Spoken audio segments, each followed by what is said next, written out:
DWIZ. Alas 6:33 sa tansya po ng ilang mga senador, hindi na raw aabutin ng mahal na araw. Abril 6 po yun, ang Biyernes Santo mga kapuso. Baka maaari na raw mahatulan kung guilty o not guilty si Chief Justice Renato Corona doon sa impeachment. Nimpa Rabelo Live, magandang umaga. Magandang umaga rin sa iyo, Mike. Bago ang Semana Santa, malamang nang may hatol ang impeachment court kung guilty o absuelto si Chief Justice Renato Corona. Sinabi ni Senate President Juan Ponce Enrile na ito ang magiging epekto ng pasya ng House Prosecution Panel na tapusin na ang presentasyon ng mga kaso laban kay Corona.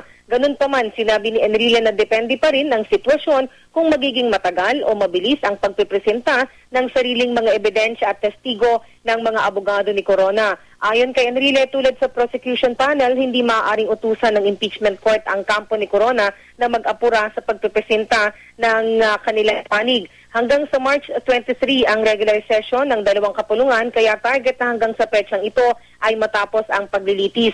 May mga nagsasabi, Mike, na bukod ang impeachment court sa pagiging legislative body ng Senado, kaya hindi kailangang tumigil ang impeachment court kapag nag-adjourn ng Kongreso sa March 23. Samantala sa magpakiwalay na panayam ay nagpahayag ng iba't ibang reaksyon ang mga senator judge sa pasya ng prosecution panel na iurong na ang 5 kaso laban kay Corona. Ayon kay Senate Majority Leader Tito Soto, hindi na siya nagtaka dahil ang buod ng 5 kasong iniurong ay halos katulad din ng 3 kaso na tinapos ng prosecution. Ayon naman kay Senator T.G. Ginggona, nakapartido ng ilang prosecutors sa Liberal Party, nagulat siya dahil inakala niyang sasagarin ng mga kongresista ang mga kasong iniharap nito laban kay Corona. Pare-pareho namang ipinahayag ng mga senador na nakakagulat man o hindi, walang ibang epekto ang pagtatapos ngayon ng presentasyon ng kaso laban kay Corona, kundi ang maagang pagtatapos ng impeachment trial at baka nga raw matapos bago magmahal na araw. Hindi pa rin naman umano masasabi ng mga senador kung indikasyon na ng lakas o kay kahinaan ng kaso laban kay Corona